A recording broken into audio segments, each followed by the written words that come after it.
Hai, Assalamualaikum semua. Saya Syaura. Saya Izara. Jom kita sama-sama terjah Cikgu SK Tamam 1. Ya hari raya. Tak tahu. Yang hari raya lepas tu tahu. Raya, raya, raya, raya. Selamat hari raya. Indahnya sungguh di hari raya. Ramainya orang makan ketupat Lagi? dan rendang. Sayang, Ya iya sayang. you ada mana sekarang? Apa?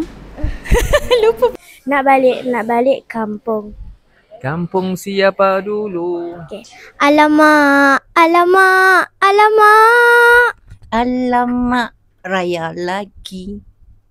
Baju raya tak beli lagi. Di hari raya, terkenang daku kepada si dia.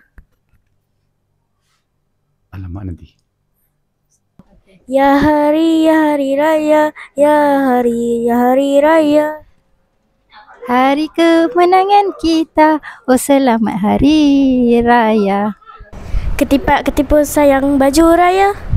Sudah beli ke belum? Berlalulah sudah Ramadan.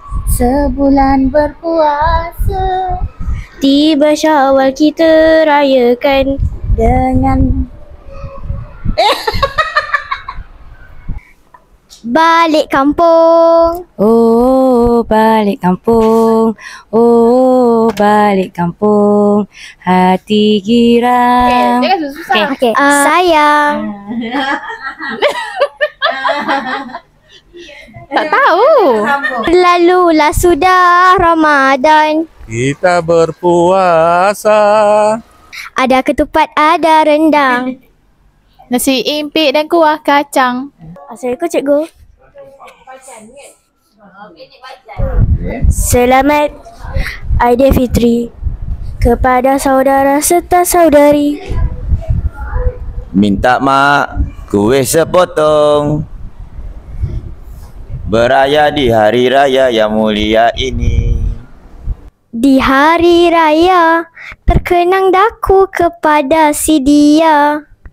Alamak, lagu raya lagi. Saya lupa lirik lah.